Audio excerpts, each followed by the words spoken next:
नमस्कार दोस्तों, मैं विकास आपका बहुत बहुत स्वागत करता हूं आपके अपने चैनल वेब स्टडी पर। क्वेश्चन नंबर 100, क्वेश्चन नंबर 100 देखिए। क्वेश्चन नंबर 100 में है कि एक बॉक्स में ₹1.50 और 25 पैसे के 280 सिक्के हैं। देखिए इस बार सिक्के दे दिए 100, 50 और 25, तो सिक्के दिए हैं 280 सिक्के, और उसने बोला है कि प्रत्येक प्रकार के सिक्कों का मूल्य 843 है। 843, तो इस बार देखिए मूल्य दिया है, सिक्के दिए तो यहाँ मूल्य दे दिया। उसके बाद वो बोलता है कि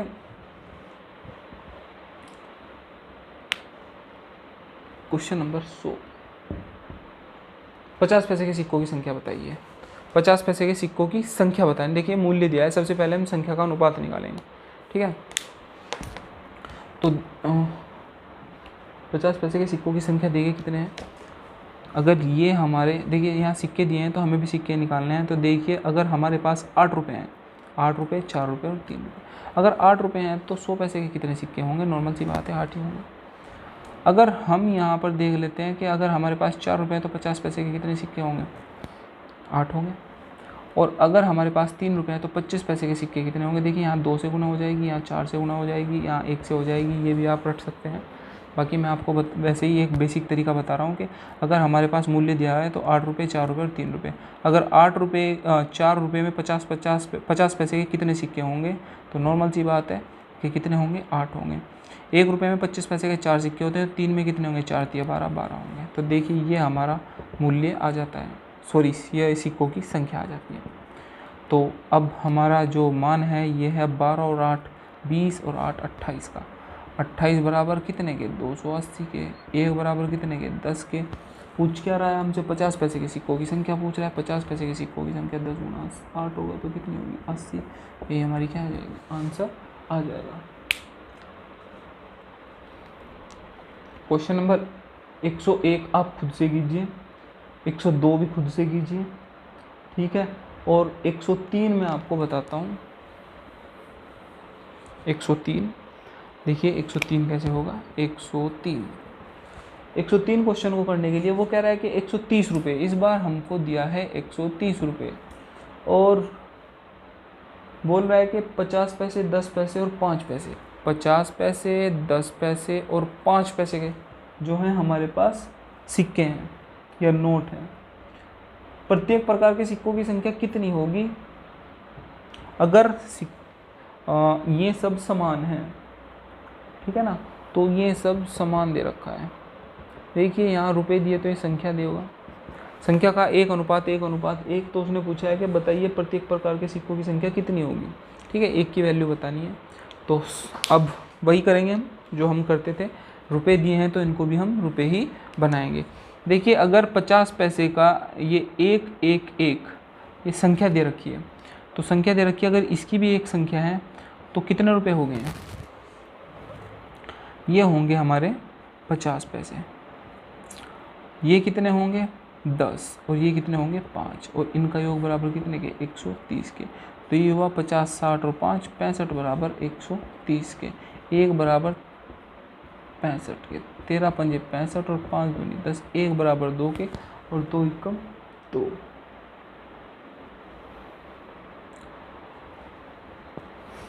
अरे ये पैसे थे और हमने यहाँ पर गड़बड़ कर दी, ये हमारे रुपए थे तो इनको भी हम पैसों में बनाएंगे तो ये पैसे हो जाएंगे। तो यहाँ पर हमारा 200 आंसर आ जाएगा, ठीक है ना। ये भी 2020। देखिए ये करना मत भूलिए, मैं भी भूल गया था। तो ये देखिए ये अगर हम पैसे बना रहे हैं तो इनको भी हम पैसे ही बनाएंगे, तब हमारा आंसर आएगा। तो 103 का आंसर आ गया 200।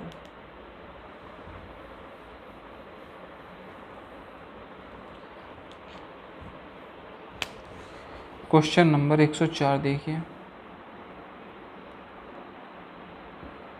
1 रुपये, 5 रुपये और रुपये की संख्या 10, 1:, देखिए उसने बोला है कि कुल 480 रुपये हैं, और उसमें जो नोट है वो 1 रुपये और 5 रुपये और 10 रुपये के नोट है, जिनकी संख्या सबकी क्या है? समान है, ठीक है ना। तो समान है तो देखिए ये संख्या दी हुई है, संख्या देगा तो ये मूल्य देगा, अगर ये मूल्य देगा तो ये संख्या देगा। उसके बाद हम इनका मूल्य निकाल लेते हैं। तो इनका मूल्य इसका 1 ही होगा, इसका 5 होगा और इसका 10 होगा, क्योंकि संख्या तो एक ही है। तो यानी 16 बराबर कितने के, 480 के। 16 3 48, 1 बराबर 30 के। संख्या टोटल कितनी है, 3 तो 4 तिया, सॉरी 3 तिया 9, 90 हमारा आंसर आ जाएगा। तो क्वेश्चन नंबर 105 आप खुद से कीजिए, जो ऊपर बाकी हमने जो क्वेश्चन किए हैं बिल्कुल सेम ऐसे ही ये क्वेश्चन भी होगा, ठीक है ना। तो क्वेश्चन नंबर 106 देखते हैं हम। क्वेश्चन नंबर 106 देखिए, आय और व्यय पर आधारित क्वेश्चन है। तो ए तथा बी की आय का अनुपात, बी तथा सी की आय का अनुपात। देखिए ए और बी की आय का अनुपात दिया हुआ है 3:2, बी और सी की आय का अनुपात 3:2, दोनों का यही दे रखा है। यदि ए की आय का तिहाई भाग सी की, उसने कहा ए की आय का तिहाई भाग सी की आय का चौथाई भाग से 1000 अधिक है। सी की भाग, देखिए इसने ये कुछ इस तरह की शर्त दी है। वो कह रहा है ए की आय का 1/3, सी की आय का 1/4 से 1000 अधिक है। तो देखिए सबसे पहले हम यहाँ इसको अनुपात ही बना लेते हैं। तो ए बी सी का अनुपात होगा 3 तिया 9, 3 दूनी 6 और 2 दूनी 4, ठीक, 9 6 4 ए और बी और सी का अनुपात है। अब उसने क्या बोला है कि ए का 1/3, तो ए का 1/3 कितना होगा, 3। सी का 1/4 कितना होगा, सी का 1/4 होगा 1।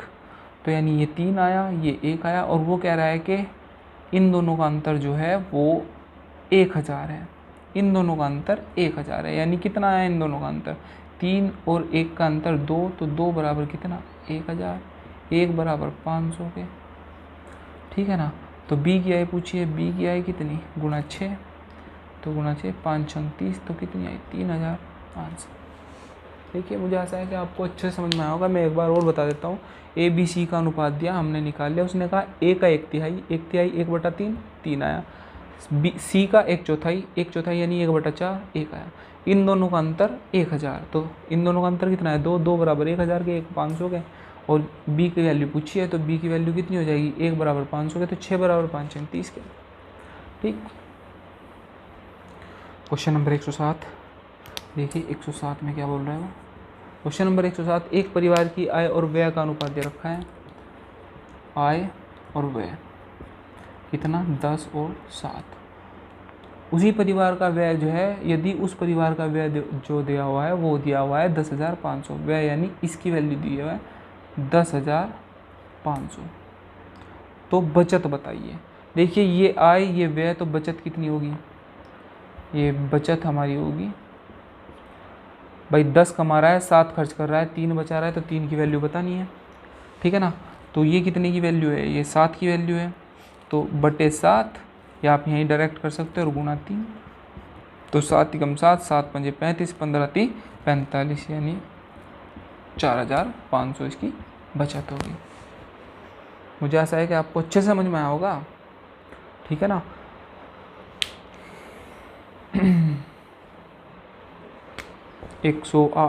क्वेश्चन नंबर 108 देखिए, हम चैप्टर को समाप्त करने की तरफ चल पड़े हैं। तो ए और बी की साप्ताहिक आय का अनुपात दे रखा है। एक सप्ताह की ए और बी की 9:7, एक सप्ताह में इतना कमाते हैं, ठीक है ना। तो आय इतनी है और व्यय जो है, व्यय दिया हुआ है, ये आय का अनुपात है और व्यय का अनुपात दे रखा है यहाँ पर 4:3 का अनुपात। उसके बाद देखिए उसने दिया हुआ है, यदि दोनों व्यक्ति हर सप्ताह 200 बचा लेते हैं, ये भी 200 बचाता है, ये भी 200 बचाता है, दोनों ही कितने बचा लेते हैं, 200 रुपये बचा लेते हैं। तो ये भी 200 बचाता है, ये भी 200 बचाता है। तो अब बताइए उन दोनों के साप्ताहिक आय का योग कितना है। तो योग हमारा यही तो होगा, 16 होगा, ठीक। तो 16 की वैल्यू हमें बतानी है। तो सबसे पहले वही करते हैं हम, 9 × 27 7 × 28, 9 × 27 7 × 28 1, 2 × 6 4 × 2 = 8, यानी कि 200। 1 बराबर 200 और 16 बराबर 16 दूनी 3200 आंसर। ऐसे ही 109 देखते हैं। 109 ए बी की आय दी हुई है, ए और बी की आय व्यय दिया हुआ है। तो आय जो है 2:3, ये आय है, ये व्यय है, व्यय दिया हुआ है 1:2। और वो क्या है, यदि उनमें से प्रत्येक 24,000 बचाता है, ये भी 24,000 और ये भी 24,000, तो ए की आय बताओ, यानी 2 की वैल्यू बतानी। तो 2 दूनी 4, 3 एकम 3, 1, 24 दूनी 24 एकम, यानी कि 24,000 आएगा इसका। 1 बराबर 24,000, 48,000 में से 24,000 गए, 24,000, और वैल्यू किसका बताना है, 2 का, तो 24 दूनी 48,000 आंसर। क्वेश्चन बड़े आसान है। अगर आपको तरीका अच्छा लगता हो तो हमारे वीडियो को लाइक ज़रूर कीजिए और हमें बताइए कि आपको कैसे लग रही है। क्वेश्चन नंबर 110 देखिए, ए और बी की मासिक आय का अनुपात दिया हुआ है। ए और बी की मासिक आय का अनुपात 6:5 दिया हुआ है और व्यय दे रखा है 4:3 के अनुपात में। प्रत्येक माह वो बचाते हैं 400 रुपये। 400 रुपये ये, 400 रुपये, देखिए ये व्यय है और ये आय है। तो उसने पूछा है कि उनकी मासिक आय की राशि ज्ञात कीजिए।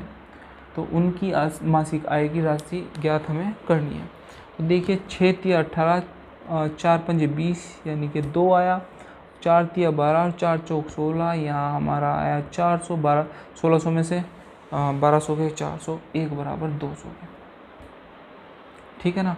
और उनकी मासिक आय 6 5 11, 11 का वैल्यू निकाल दो, तो 11 दूनी 22, तो 2200 हमारा आंसर आ जाएगा। उसके बाद देखिए क्वेश्चन नंबर 111। 111 क्वेश्चन में कहता है कि ए बी सी 3 की मासिक वेतन दे रखे हैं। ए बी सी, इन 3 के मासिक वेतन दिए हैं 2 3 5। सी का मासिक वेतन ए के मासिक वेतन से 1200 अधिक है। सी का मासिक वेतन ए के मासिक वेतन से 1200 अधिक है। यहाँ पे कितना अधिक है, 3, तो इस 3 की वैल्यू कितनी हुई, ये हुई, इस 3 की वैल्यू हमारी 1200 रुपये। ये दिया हुआ है उसने, ये अपनी तरफ से नहीं लिखा मैंने, उसने बोला है कि ए बी सी के मासिक वेतन की अनुपात ये है, और उसने कहा है कि सी का मासिक वेतन ए के मासिक वेतन से 1200 अधिक है। तो अनुपात के हिसाब से कितना अधिक है, 3, तो 3 की वैल्यू 1200 दी हुई है। उसके बाद बी का वार्षिक वेतन पूछा है, बी की वैल्यू पूछी है और वो भी वार्षिक। हमें तो यहाँ किसकी पता है, मासिक की। देखिए हमें 3 की वैल्यू निकालनी है, तो 3 की वैल्यू निकल गई, इसमें तो कुछ करना ही नहीं है। लेकिन उसने पूछा है मासिक, वो सॉरी वार्षिक, ये है मासिक 1 महीने की। तो 1 साल की कितनी होगी, 12 से गुना कर दो, तो 12 12 जाए 144, यानी ये हुई हमारी 14,400।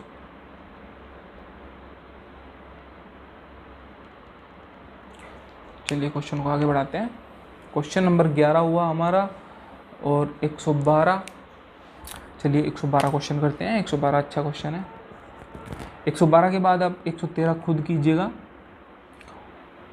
तो देखिए 112 क्वेश्चन, ए बी की आय जो दे रखी है, ए और बी की आय जो दी हुई है, आय ये दी हुई है 5:3 के अनुपात में, और खर्च दिया हुआ है ए बी सी का। यहाँ पे सी का खर्च भी दिया हुआ है, सी का 8, 5 और 2। और वो कह रहा है यदि सी 2000 खर्च करता है, सी अगर 2000 रुपये खर्च करता है, तो बताइए कि ए की बचत कितनी है। बताना क्या है, ए की बचत बतानी है। तो देखिए सबसे पहले तो उसने खर्च दिया हुआ है और खर्च का अनुपात दे रखा है, तो हम यहाँ से बड़े आसानी से खर्च निकाल सकते हैं। भाई यहाँ 2 की वैल्यू 2000, 1 की वैल्यू 1000, तो यानी ये 2000 होगा, ये 5000 होगा और ये 8000 होगा। खर्च हमारा आ गया, ठीक है। और इसमें एक और शर्त दी हुई है बीच में, यहाँ ए की बचत बतानी है, ए की बचत, और उसके बाद बी की बचत बताइए 700। ये हमें पूरा क्वेश्चन दिया हुआ है। आय का अनुपात 2 का, खर्च का 3 का, सी 2000 खर्च करता है, बी 700 बचाता है, ए की बचत बतानी है कितनी होगी, ठीक है ना। देखिए बी का अब मुझे पता लग गया कि 700 बचाता है। यहाँ से देखिए 5000 खर्च करता है, 700 बचाता है, तो तनख्वाह कितनी हुई, ये हुई हमारी 5700। अरे बड़े आराम से पता लग गया। उसके बाद 3 की वैल्यू 5700, 5 की वैल्यू कितनी होगी, ये हुई हमारी 3 एकम 3, 3 नम 27 और 19 पंजे 9500, ठीक है ना, 19 पंजे 9500। तो 3 की वैल्यू 5700 होगी तो 5 की वैल्यू 9500 होगी। देखिए वो 9500 तो 9500 जो है वो कमाता है, 8000 खर्च करता है, तो बचत कितनी की उसने, बचत की 9500 माइनस 8000 यानी कि 1500। क्वेश्चन नंबर 113 आपको खुद करना है। अब मैं क्वेश्चन नंबर आपको 114 बताता हूँ। क्वेश्चन नंबर 114 देखिए, क्वेश्चन नंबर 114 ए और बी के वेतन का योग दिया हुआ है। ए प्लस बी बराबर दिया हुआ है 2100 रुपये। ए अपने वेतन का 80% खर्च करता है, ए अपने वेतन का 80% खर्च करता है और बी अपने वेतन का 70% खर्च करता है। यदि उनकी बचत का अनुपात 4:3 है। देखिए ये तो खर्च है, ये क्या है, खर्च, और ये क्या है, बचत का अनुपात। ये अनुपात दिया है, ये परसेंटेज दिया है और पूछ रहा है ए का वेतन बताइए, ए का वेतन बताना है। देखिए क्वेश्चन ये दिया हुआ है कि ए प्लस बी बराबर दिया है 2100 रुपये, ठीक, और उसने दिया है कि ए बी का जो खर्च का परसेंटेज है वो 80% और 70% है, बचत 4 और 3 है। देखिए अगर मुझे आय का अनुपात पता लग जाए तो आय का अनुपात इनका योग बराबर 2100 के होगा, तो हम आय का अनुपात निकालने की कोशिश करेंगे।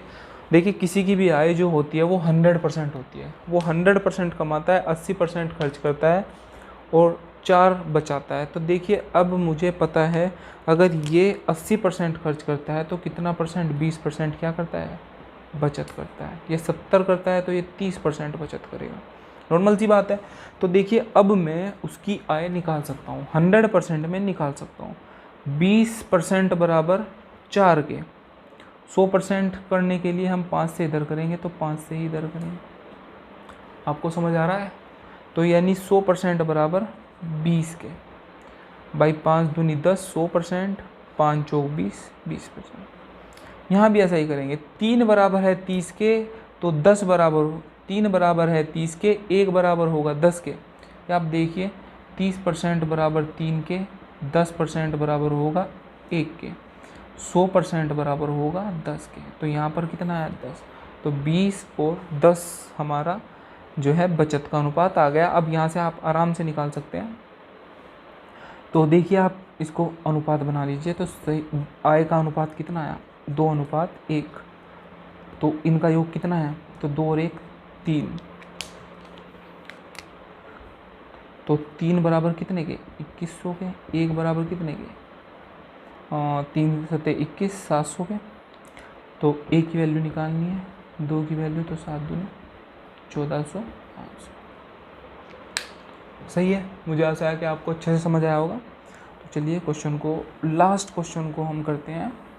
क्वेश्चन नंबर 115, क्वेश्चन नंबर 115 को हम सोल्व करते हैं। ए बी की आय का अनुपात। देखिए आय दी है ए और बी की, कितनी दी हुई है, 5:4। उसके बाद व्यय दिया हुआ है 3:2। यदि वर्ष के अंत में दोनों 800 रुपये बचाते हैं, वर्ष के अंत में दोनों 800 रुपये बचाते हैं तो ए की आय कितनी होगी। देखिए ये भी 800 बचा रहा है, ये भी 800 बचा रहा है, ठीक है ना। 5 दूनी 10, 4 तिया 12, 2, 8 दूनी 16, 8 तिया 24। या नॉर्मल सी बात है, यहाँ पर बच जाएगा 800 रुपये। 1 बराबर 400 के, 1 बराबर 400 के। तो ए की आय बतानी है तो 4 पंजे 20।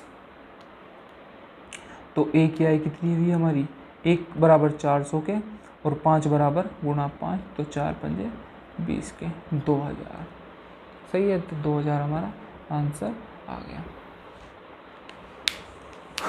तो दोस्तों मुझे आशा है कि आपको ये चैप्टर अच्छे से समझ आया होगा। मैंने इजी वे से बताने की कोशिश की है। तो अपनी आप बुक को सामने रखिए और क्वेश्चन का ज़्यादातर आप क्वेश्चन खुद से कीजिए, और अगर नहीं होते तो आप मेरी वीडियो में आप क्वेश्चन का सॉल्यूशन देख सकते हैं। और हमारी वीडियो को देखने के लिए बहुत बहुत धन्यवाद। नमस्कार।